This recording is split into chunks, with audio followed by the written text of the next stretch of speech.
नमस्कार दोस्तों, आज हम क्लास 10 के विज्ञान विषय के चैप्टर 1 का पार्ट 4 ले रहे हैं। इससे पहले हमने नशीले पदार्थों के बारे में कुछ जानकारी आपको दे दी थी। आज हम पढ़ेंगे अल्कोहल, मदिरा के बारे में। जैसे कि आप जानते हैं, इसे हम सामान्य भाषा में शराब भी कहते हैं। ठीक है, अगर हम इसका रासायनिक सूत्र देखें कि वास्तव में अल्कोहल में कौन सा पदार्थ पाया जाता है, तो इसमें पाया जाता है एथेनॉल, या इसे हम मैथिल एल्कोहल एथिल एल्कोहल भी कहते हैं। ठीक है, कई नामों से जाना जाता है। तो आपके एग्जाम में जो क्वेश्चन आता है वो केवल इससे आता है कि शराब में पाए जाने वाले पदार्थ का नाम लिखिए या उसका सूत्र लिखिए। तो सूत्र तो आप ये लिखेंगे C2H5OH, और यदि आपसे नाम पूछे तो उसकी लिखेंगे एथेनॉल या एथिल एल्कोहल। ठीक है, अब आपको मालूम होना चाहिए इसका दुष्प्रभाव क्या होता है। दुष्प्रभाव आपको पता होना चाहिए कि जो शराब होती है, ये शराब जो होती है, ये शराब हमारे तंत्रिका तंत्र को प्रभावित करती है। इसको प्रभावित करती है, तंत्रिका तंत्र को प्रभावित करती है, और तंत्रिका तंत्र को प्रभावित करने से मनुष्य का अपने मस्तिष्क पर नियंत्रण हो जाता है। उसका नियंत्रण नहीं रहता। जब भी आपने देखा होगा कई शराबियों को बिल्कुल ऐसे गड़खड़ा के चलने लग जाते हैं, क्योंकि उनका दिमाग जो होता है वो कंट्रोल में नहीं रहता। ठीक है, सबसे ज्यादा जो शराब होती है वो अपने तंत्रिका तंत्र को इफेक्ट करती है।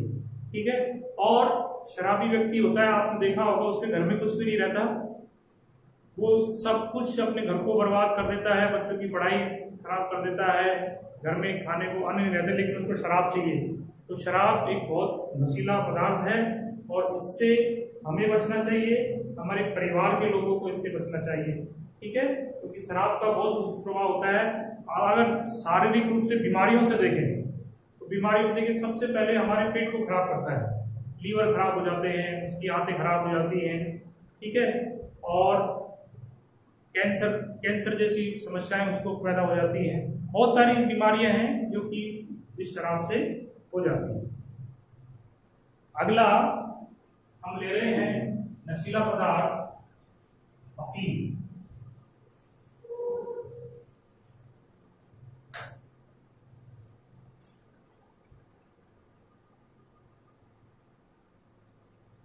अफीम जो है, अगर हम इसका वानस्पतिक नाम देखें तो अफीम का वानस्पतिक नाम होता है पेपेवर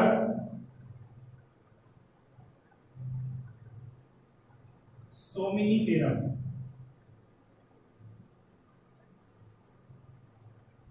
पेपेवर सोमिनिफेरम।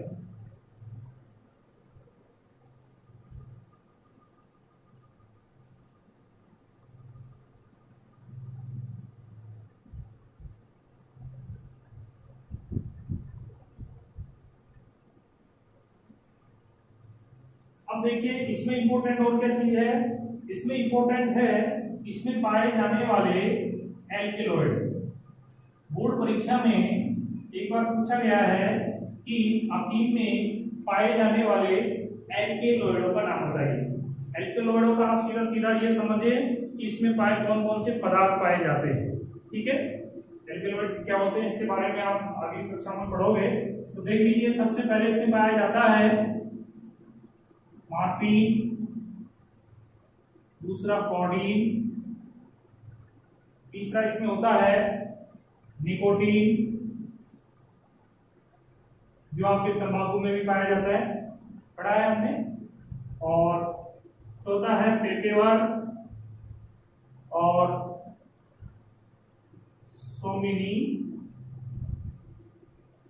सोमिनिफेरम। तो इसमें पाए जाने वाले एल्कोलॉइड हैं मॉर्फिन, कोडीन, निकोटीन, पेपेवर और सोमिनिफेरम। इनका यदि हानिकारक प्रभाव देखें, हानिकारक प्रभाव की यदि बात करें तो इसमें ये जो अफीम होता है ये रोग प्रतिरोधक क्षमता को कम करता है, रोग प्रतिरोधक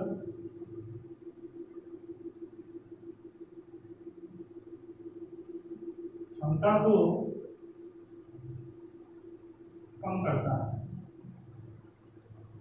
ठीक है, और आपको मालूम होना चाहिए जब रोग प्रतिरोधक क्षमता यानी कि रोगों से लड़ने की हमारी क्षमता कम हो जाएगी तो मनुष्य बीमार ज्यादा पड़ेगा नहीं पड़ेगा, क्योंकि उस रोगों से लड़ने की उसकी क्षमता कम हो जाएगी, और यदि क्षमता कम हो जाएगी तो जल्दी से उसको कोई रोग पैदा हो जाएगा, जल्दी से वो रोगों से मुकाबला, रोगाणु से मुकाबला नहीं कर पाएगा और वो जल्दी से रोगग्रस्त हो जाएगा।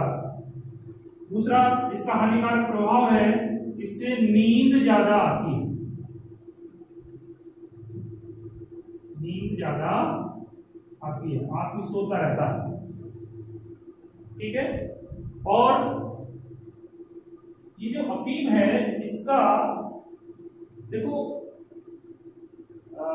चिकित्सा विज्ञान में बहुत महत्व है, लेकिन चिकित्सा विज्ञान में इसकी कंट्रोल्ड मात्रा हमें दी जाती है। कंट्रोल्ड मात्रा मतलब नियंत्रित मात्रा का हमें प्रयोग करने की सलाह दी जाती है। ठीक है, तो इसका जो उपयोग हम देखें तो इसका उपयोग होता है जो भी दर्द निवारक दवाइयां होती हैं,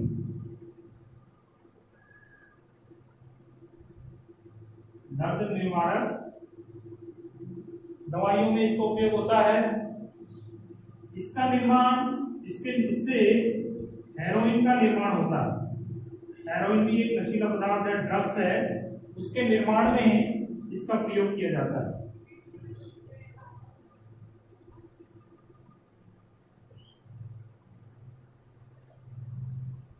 ठीक है, और बच्चों को सुलाने में भी इसका प्रयोग किया जाता है, बच्चों को सुलाने में।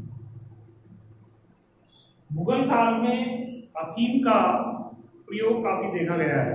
जब राजा महाराजाओं की सेनाओं में आपस में युद्ध हुआ करते थे तो जो घायल सैनिक हुआ करते थे, जो संध्या होते ही अपने शिविरों में आ जाया करते थे, तो उन घायल सैनिकों को दर्द से निजात पाने के लिए उनको अफीम का सेवन कराने के इतिहास में साक्ष्य मिले हैं।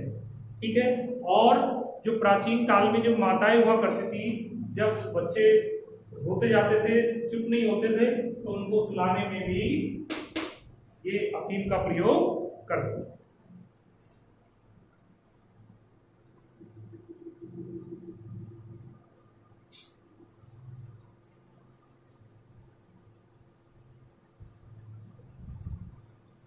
अब जैसे जैसे ये दवाइयाँ खोजी हैं, दर्द निवारक दवाइयाँ हों, चाहे किसी भी रोग से लड़ने के लिए थोड़ा जो उपयोग में की जाती हैं, इन दवाओं का दुरुपयोग हो रहा है।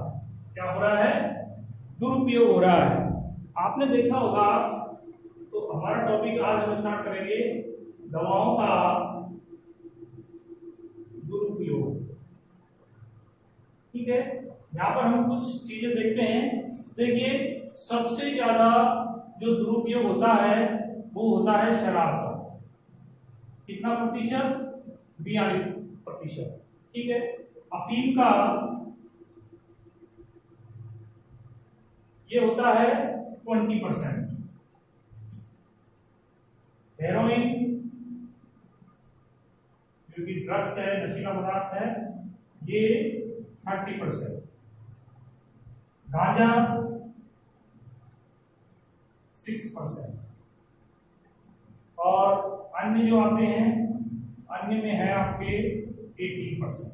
ठीक है, तो इन नशीले पदार्थों का ये दुरुपयोग है। शराब का 42%, अफीम का 20%, हेरोइन का 30%, गांजा का 6% और अन्य इसमें आते हैं आपके 18%। अगला है आपके कुछ सरकारों ने या स्वास्थ्य विभाग ने कुछ ऐसी नशीले दवाइयां दी हैं जिनका केवल मेडिकल में उपयोग किया जाता है। अर्थात यदि आप दुकान मेडिकल वाले से ये दवाएं लेने जाओगे तो वो आपको सीधा नहीं देगा, उसके लिए उनको डॉक्टर की पर्ची होना बहुत जरूरी होता है। ठीक है, तो डॉक्टर की पर्ची से मिलने वाली दवाइयाँ, ठीक है, जो केवल और केवल डॉक्टर की पर्ची से ही आपको मिलेंगी। इन दवाइयों में मॉर्फिन,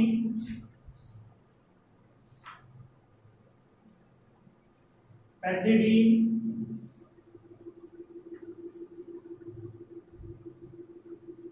ब्यूप्रिनोफिन,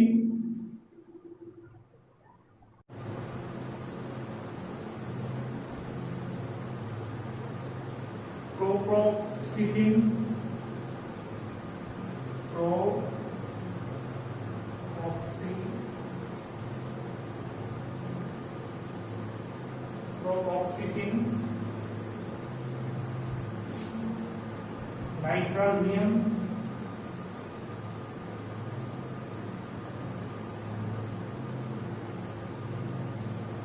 डाइजियम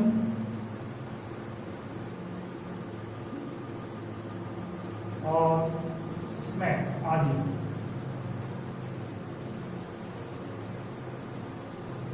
ये केवल और केवल आपको डॉक्टर की पर्ची से ही मिलती है, ठीक है। अब देखिए, जैसे जैसे रसायनों का विकास हुआ,